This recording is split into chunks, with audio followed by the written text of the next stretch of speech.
Alas 5:10 na, One Western Visayas na.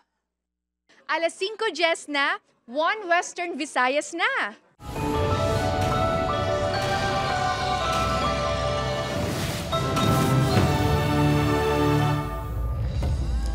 Mga balitang atong tutukan subong nga Miyerkules, Office of the Vice President ginkumpirmar nga nagbato na ang rate of summon halin sa Senate Impeachment Court para kay Vice President Sara Duterte. Katapos ang House Prosecution Panel, gintawag nga unconstitutional ang pagbalik sa Impeachment Court sa Articles of Impeachment sa Kamara. Rumble sang tatlo ka babayi kag isa ka miyembro sang LGBTQ+ sa sulod sang kalanan sa Barotac, Nuevo Iloilo na kuhaan sang video. Ang kas nga babayi patay sang malasakan sang pick-up matapos matumba ang ila motorsiklo. Pagsumiter sang sose sa mga nagpapili sa nagligad nga eleksyon, tubtob na lang subong adlaw. Wala na sang extension sunod sa COMELEC. Kag pila ka mga bulong para sa cancer, diabetes, high cholesterol kag hypertension, VAT exempted na. Ini ang GMA Regional TV, One Western Visayas. Mayong hapon, Western Visayas kag Negros Occidental, tatlo ka babayi kag isa ka miyembro sang LGBTQ+ community nagrambol sa isa ka kalanan. Lalaki ginatudlo rason sang gamo. Si John Sala nakatutok. Matawhay pang sitwasyon sa Aros Calduhan ngayon sa Barangay Poblasyon, Barotac, Nuevo Iloilo sang Lunes pasado alas 2 ang kagahon. Apang makaligad lang pila ka minuto may nagluntad nga rambol sa tunga sang apat ka pamatanon. Gilayon man nga nagtambag sa gamo ang ibang mga tawo kag kapulisan. Suno sa Barotac Nuevo Police nagkakaon sa nasambit nga kalanan si alias Marie, 14 anyos, isa ka babayi, kag alias JJ, 16 anyos, miyembro sang LGBTQ community. Sang naglabay sa lugar ang mag-utod nga sa ni alias Rica, 18 anyos, kag alias Chelsea, 15 anyos. Si alias JJ is tinanong kung sino si Chelsea na tinanong si yung dua na magkapatid. Then after nung pagtanong na yun, sir, hindi na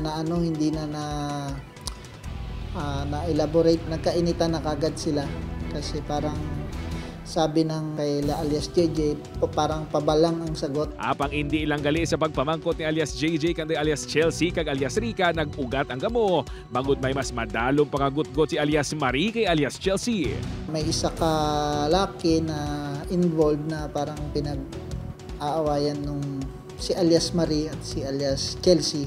Magluwas sa inumol kag tampa, naglupad man na pila ka pinggan kag bowl sa establishmento. Ang malain pa, may isa ka nagatindog lang malapit sa lugar nga naiguan sang pinggan sa nawong. Mapasakop pa inikuntani sa isa ka gay pageant. Malaki nga yung damage ng muka niya and sasali sana siya sa pageant nung kahapon, kagabi. So hindi siya nakasali and na-hospital siya. Nahusay nang magtimbang nga bahin sa barangay apang mag-apasaka sa reklamong LGBTQ member nga naulamid lang sa gamo. Gintingan sa news team mamako ang bahin sang tagdumalahan sang kalanan apang nagpaiway na nga magpa-interview. Ginpabayaran man sa mga ini ang nagkalaguba nga gamit. Upod kay Hans Tisierto, John Sala. One Western Visayas. Para sa dugang nga mga balita sa Negros kag Panay, mangin kaupod ta si Adrian Prietos. Adrian? Yes, Jert, mga pusong madamog niya salamat sa Bacol City ang kas ka babae patay sa aksidente nga nalapakan sa isa ka pick-up. Nakabunggo nga driver nagpalagyo. Yaring balita nga itong gintutugan. Sa video nga kuha sa isa ka delivery rider, makita nga nagakulob sa tunga sang dalan ang isa ka babayi. Ang lalaki nga nakaitong nga jacket, makita nga nagahibik. Samtang ginalantaw ang sitwasyon sang babayi. Ang babayi sa video amo si Trisha Ann Ovas, 27 anyos. Ang lalaki naman, among 11 partner niya si Mac Kevin Absent, 28 anyos. Nakuha sa delivery rider aksidente sa nakalabay sa idalom sang magsaysay flyover sa dalan Araneta, Bacol City pasado alas 2 Martes sa kagahon June 10. Sunod sa kapulisan, idulong si Trisha sa 11 partner sa barangay Mandalagan sa di nag-aobra bilang call center agent. Apang, bangod madanlog ang dalan, natumba ang motorsiklo, nagdabog si Trisha sa piyaka lane, kag nalasakan sang pick-up. Patal nga pila sa ulong gitunaan sa kamatayon. Nawad-an sang Iloy ang 4 ka tuig, kag 3 ka bulan nga mga anak sini. Naaging ano gid ang ako na po. Ang ilo isang biktima nga isa ka OFW sa Hong Kong. Hindi makapati nga wala na inisang pulian nga anak. Kung ibiyaan ko sila, wala na ko nakapuli. As in, grabe nga struggle nga sir sa life ko. Bro, lagi ko nag-give up. As long na makaya ko mag-work, isupport ko gid ang duha kabata. Magluwas sini, hindi pagin mabaton sa pamilya ang pagpalagyo sa driver sang pick-up sa baylo nga buligan ang biktima. Ang gusto mo lang namon is mapakita lang nag-ano kay manang ko. Surrender lang sa blakag mga sa pasensya sa amon kay nang it was ano sa amon budlay nga wala kami kabalo, wala explanation nga nagamo si manang namon i-blame pag nila si manong namon. Gusto lang namon apology. Wala na nagatubang sa News si mga live-in partners ng biktima parayon pang ginapangita ang nalagyo nga driver sang pick-up. Nag-double effort kita sa aton nga deployment sa aton nga investigator. Ang problema tanang subong da sir ang mga CCTV nga nakuha sa aton nga traffic investigators is medyo buron sir kag blurred tungod sa during the time nga inulan. Maghinahinay kita permi sa aton dala sa mga dalanon. Opo, Kirill Gasilio, Adrian Priatos, 1 Western Visayas. Sa iban pang balita, Ilonggo nga kabahin sa prosecution panel sang House of Representatives sa impeachment complaint bato kay Vice President Sara Duterte dismayado sa pagbalik sang articles of impeachment sa Kamara. Simbahan, ginpakamalaot man ang nangintikang sang Senado. Si Zen Kilantang Sasa nakatutok live sa Muelyeloni Street sa Iloilo City proper. Zen?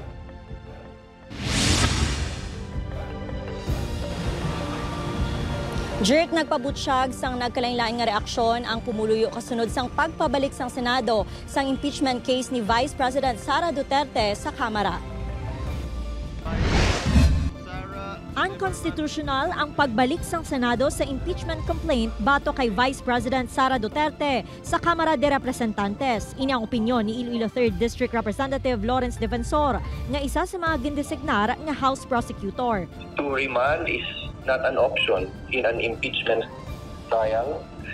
It's only acquittal or conviction after the trial. 18 ka mga senador nga nagaserbe nga mga judge ang nagpabor sa pag-remand sa complaint, 5 nagpamalabag. Suno kay Defensor daw nagapakita naman ini sa mga indesisyon sa trial. Makita man naton sa iban nga mga senator judges nga nagtilindog, kaya nakadesisyon na sila temprano pa. Bisan ng simbahan Katoliko, wala man nagustuhan ang nangintikang sang mayorya sa mga senador. Ginakasubo naton ini, they betray the country, they are betraying the truth and justice. Samtang pila naman ka grupo lakip ng simbahan sa syudad sang Bacolod kag probinsya sang Negros Occidental ang nagtipon agud magpakita sang suporta sa impeachment complaint batok sa Vice Presidente sang Martes sang gabi. Ang mga partisipante nagsindi naman sang kandila kag naghalad sang pangamuyo. Find it disturbing no ang pattern nga daw wala sila nagasunod sa mandato sang konstitusyon. Ang justice is no longer for all, no? Pila sa mga opinyon amo ang impeachment ang labi pagid nga nagatunga sa pungsod kag ini ang mahisayran man sa opinyon sa mga pumuluyo. Si Manong Jerry hindi pabor sa pagbalik sang complaint sa Kamara. Dapat i-hear nila na yung ang both sides sang sang prosecution sang akusado tani. Ang barangay kagawad naman nga si George sa primero pa lang hindi na pabor sa impeachment. Gani suportado sini ang nanginlihok sang Senado. Tama nakaras up kag kun lang tahon ta 4 ka impeachment ang file nila. Ang number 4 amo pagin ginpasulod sa Senado.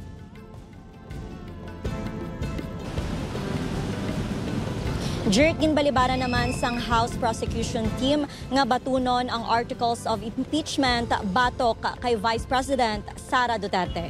Jerk? Madamo gayud nga salamat sa update. Zen Kilantang Sasa. Mga kapuso, pila ka mga senior citizens sa syudad sa Iloilo ginakabig dako nga bulig nga VAT exempted na ang pila ka bulong para sa cancer, diabetes, high cholesterol kag hypertension. Si John Sala nakatutok. 2 ka tuig na nga naga-insulin kag may maintenance sa diabetes ang 65 anyos nga si Tatay Jesus. Dako nga kantidad na ginapain sini para sa iyang mga bulong kag kun kaisa ginakulang pabangod sa tuman kamahal. Gani isa ini sa mga nalipay matapos mahibaluan nga pila ka mga bulong para sa kanser, diabetes, high cholesterol kag hypertension ang VAT exempted na. Si Mayo kumakuha nila mabuhay na parang mababarato ang kwan. Ang magbakal ko ni barato na. Ang nasambit nga VAT exemption sa mga bulong ang kabahin sang Republic Act No. 11534 o ng Corporate Recovery and Tax Incentives for Enterprises Act. Si Nanay Mater, kung kaisa kulang ang mga bulong nga masarangan baklon para sa iya balatian nga hypertension kag diabetes. Gani subong kuno, makumpleto na niya ini. Mayo kinot-kinot ka man kung may kakwartat. Magamit naman kuno ni Nanay Araceli ang makinot sini para sa iban nga mga kinanglanon sa sulod sang balay. Siyempre, tiga na ko sa kabataan sa pagkaon, mga apo ko Hidamo ko apo mo. Upod kay Hans Desierto, John Sala. 1 Western Visayas.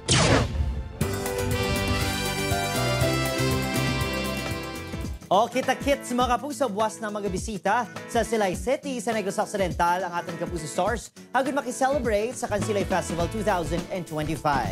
Isa sa highlights sa kiwatan ang pagpasundayag sa kasaysayan, pagkabaganihan kag tradisyon pinaagi sa street dance competition.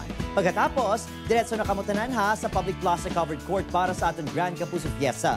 Kaupod, Sunday Prince Clemente, Radson Flores, Lauren King, Alan Ansay kag Sofia Pablo alas 9 sang gabi. Sa pagpadulong sa Silay, sa pagtambong sa ika-68 na Charter Anniversary Tagan Silay Festival. Kita-kits tayo mga kapuso sa Kapuso Fiesta sa June 12, 2025, 9 p.m. Muadto ang cast ng Prinsesa ng City Jail sa inyong Kansilay Festival.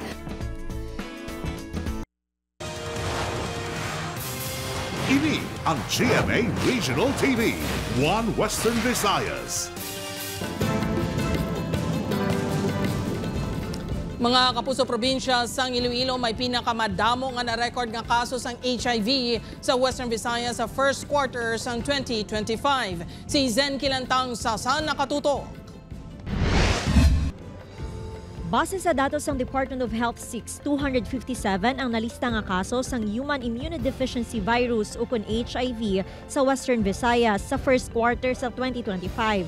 Nagapanguna sa may pinakamataas nga kaso ang probinsya sang Iloilo nga may 111 HIV cases. Kalabanan sa natapikan sang virus mga lalaki kag ang most affected age group ang mga nagaedad 25 anyos tutub 34 anyos kag ginasundan sa mga pamatanon halin 15 anyos tutub 24 anyos.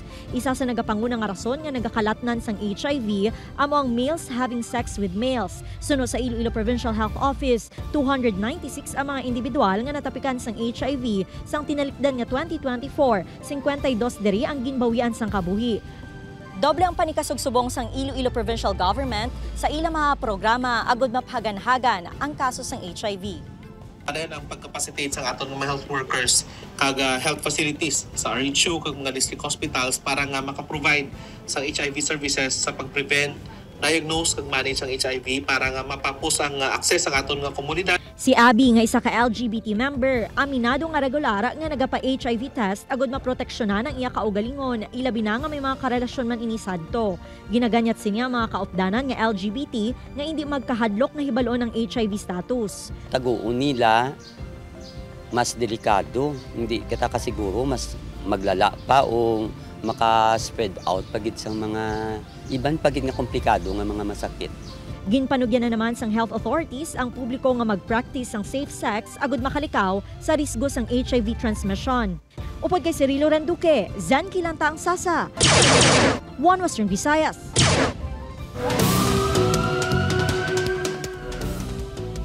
Mapug sa pagluwas naman kay punong barangay Arnie Benedicto ang ginakabig suspect.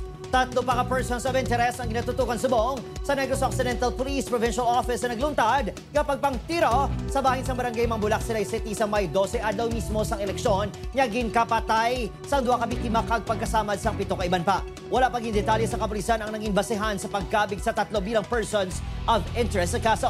Sa ulihing pagpakikisori sa kapulisan kay punong barangay Benedicto, wala pa kuno sinigin tumod ang iban pang imbulbado sa krimen ukon mga kaupdanan sini napasaka na sang 2 counts sang murder kag 7 counts of frustrated murder ang punong barangay.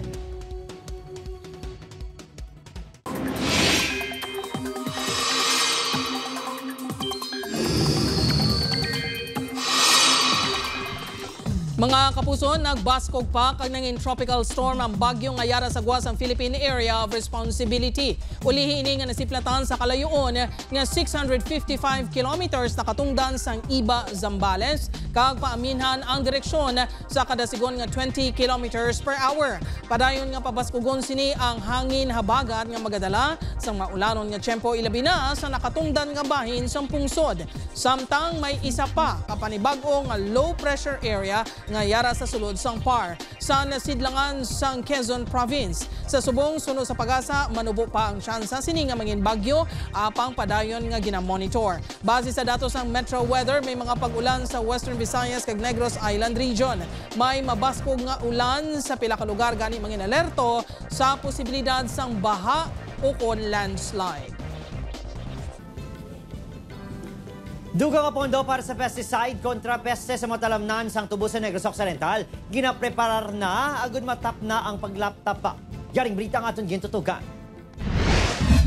Masobra 500 hektarya na sang talamnan sang tubo sa Negros Occidental ang nahalitan sang pagpangatake sang peste nga red striped soft scale insect sumalin sang Marso subong tuig sunod sa provincial agriculturist. Apang kun sadto talamnan lang sang tubo ang ginatake sa mga peste. Sa banwa sa Murcia may talamnan sang mais nang apektado. Time nang imod ang ginasyahon te. Yung tigion pa? Tigion pa. Yung tigi man, yung ginaulod. Ambot lang kayo iti, arim na punta mo, ginasprayan man, arang ijahaw. Ariw na. Risarin asas tunga, kung di mo masapar. Gani, magluwas sa inisyal kapag pang-spray sa pesticides. Halin sa Department of Agriculture sinigasimana, may dugang nga pondo nga 10 million pesos ang ginpain para mapasangkad pa ang spraying. Sunod sa SRA, dako nga bulig ang pagdugang sa pesticides, agod mas madamo pang area sa amat-amat nga makarecover. Ang pag-ulan-ulan, suno kay SRA Administrator Pablo Luis Azcona, makabulig sa pagpahaganhagan sang epekto sini. Kina-notice namon sa Tarlac, kung maulanan siya, kalma ang spread. Nagsulod na siya sa Luzon 2022. Why tagani siya makilala? Na-contain siya in one area sa Luzon. Why siya naglapta. Then all of a sudden, naglapot sa Negros. Magluwas sa Negros Occidental, may na-monitor naman nga halit ang pareho nga peste sa Negros Oriental, Capiz kag probinsya sang Iloilo. Isa sa mga ginalataw solusyon, magluwas sa pesticides amo ang pag-quarantine sa mga materyales sa pagpatubo sang tubo. Gatabok-tabok ang patdan, gatabok ang tubo, so gasaylo-saylong peste. So kung subong patapos na galing, hindi na tanto ang travel, makontrol tanan niya siya. Opon, Kiril Casillo, Adrian Priatos, 1 Western Visayas.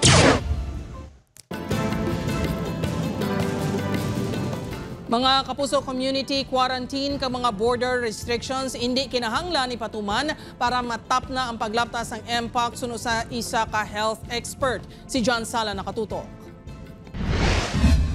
Sa mga kumpirmado nga kaso sa MPOX sa Iloilo City kag Iloilo Province, isa lang sa mga ini ang may travel history na nagbiyahe sa Guasang Western Visayas. Kaangay sa COVID-19, ang MPOX ang isa ka virus nga naghalin sa sapat. Apang ang MPOX hindi airborne kag kinahanglan sang skin-to-skin contact kag pagtapik sang body fluids agud makalaton. Ang MPOX ang kaangay sang smallpox nga natapna na sa 1980s. Ini ang isa kasahi isang orthopox virus. Kay eradicate na ang smallpox, wala na kita ginabakunahan kay why naging man kaso sa smallpox. Pero ang consequence na, mas prone na kita subong sa MPOX. Apisar nga wala sang travel history ang kadaman sa kumpirmado nga kaso, dako ang posibilidad nga sa iban nga makasapatan sa palibot na kuha. Pwede nga matandog mo, pwede nakagat ka kay may body fluid na transmission, pwede ang ihi sa hinangasapat contaminated sa MPOX na tandog mo or na pag nagsulugin sa imong panit, ang due to climate change may emerging or re-emerging infectious diseases. Sa piyak sang pagka-detect sang ini nga mga kaso suno kay Padilla, hindi kinahanglan ang pagpatuman sang community quarantine kag border restrictions bilang tikang agud matap na ang paglaptas sini.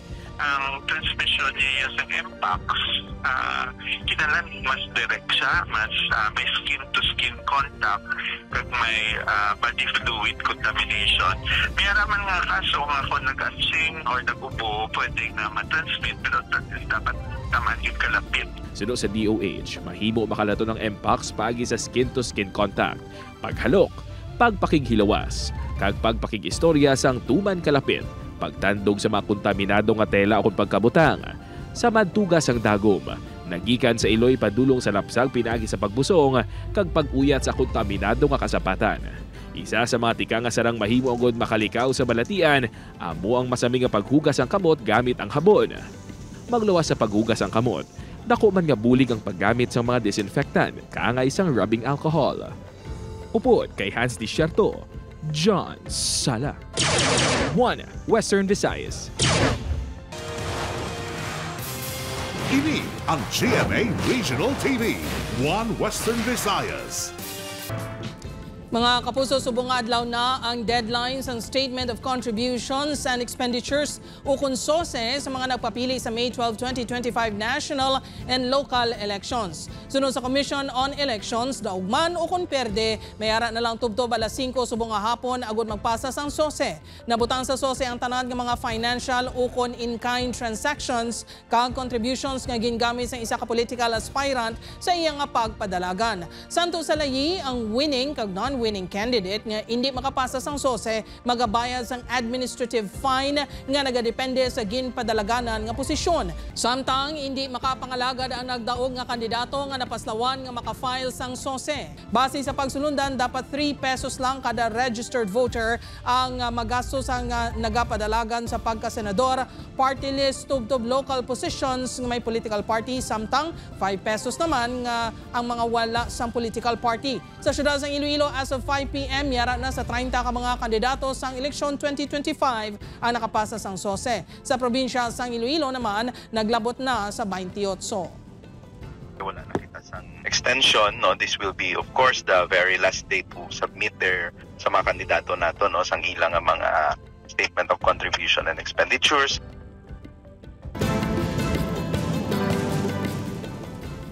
Mapusa masobra 10,000 ka bakante nga trabaho sarang maaplayan sang job seekers sa iwaton nga Kalayan Job Fair sa Bacolod City buwas. Celine Pedreso nakatutok. Tiuna kuno para kay Ninya nga magpangita sang trabaho para makabawi sa sakripisyo sang pamilya sa pagpaeskwela sa iya sa kolehiyo. Nagadwar ini sa kurso nga Bachelor of Science in Office Administration. Gani plano sini nga magpasakop sa hiwaton nga job fair buwas June 12. Ano lang ang available dito, amo lang na ang requirements ng dapat ready gid ka sa mga answer. Ang mga kasubong ni Ninya nga nagapangita sang trabaho sarang magpadulong buwas sa Bacolod City para sa Kalayaan Job Fair kadungan sang selebrasyon sa Philippine Independence Day. We intend to get more. Siguro sana I will encourage all the participating agencies and employers to hire more. Kung kulang man, the Department of Labor on its part, we will also hire fresh graduates. We offer yung ating government internship program. Naglapot sa 8,852 ang bakante nga trabaho, halin sa 577 ka mga kumpanya. Samtang 1,534 naman ka mga trabaho abroad ang igatanyag sang 4 pa ka mga employers. Pila lang sa mga pwedeng ma-applyan na trabaho amo ang sa wholesale and retail, food and beverage, transport kag logistics, construction, financial services, insurance kag BPO industries. Pwede pa nga makahingagaw pa register online sa website sang Dole 6. Sarang man makapadulong buwas ang walk-ins. Along with them, kung mag-a-apply sila, yung resume nila. Yung mga IDs nila, yung i-ano nila sa kanilang mga application forms. Doon mismo, pwede silang i-interview kasi at the end of the job fair activity, meron tayong dinideclare na hats or hard on the spot. Mag-aumpisa ang job fair alas 9:30 sang aga, tubtub alas 4 sang hapon. Upod Caruel Manggoy, Eileen Pedraso. 1 Western Visayas. Mga puso, ready ka na bala nga ma-achieve ang imo #career goals?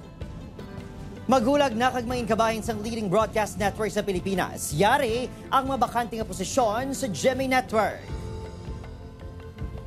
Sa mga interesadong aplikante, pwede ka mo magbisita sa www.careers.gmanetwork.com.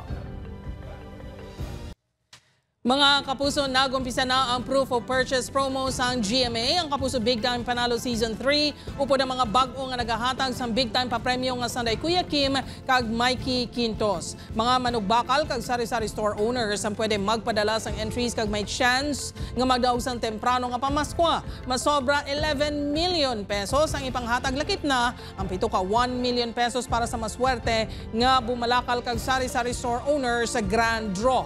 Ang official sending of entries ang nagsugod sa May 3 tubtob sa July 11, 2025. Pwede maghulog sang entry sa masobra 1,000 ka-participating Mercury Drug, Pure Gold branches, GMA Regional TV kag radio stations nationwide. Maghalong sa fake news, fake Facebook accounts o kon scam texts. Magtutok lang sa GMA o kon i-follow ang GMA Promos Facebook kag TikTok pages o kon magbisita sa microsites ng GMA Promos para sa complete mechanics kag announcements.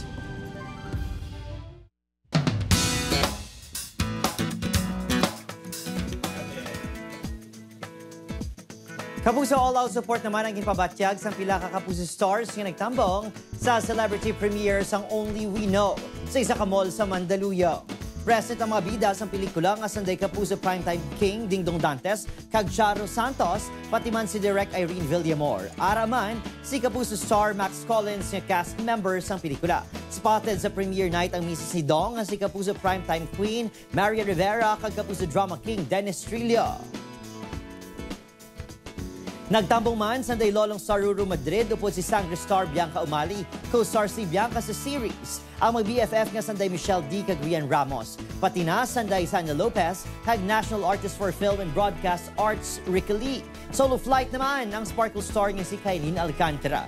Excited na Kapuso stars nga malantaw sa mga sinihan ang film bangod sa pinasahi nga May-December romance nga dala nanday Ryan kag Betty nga karakter ni Dong kag Chano.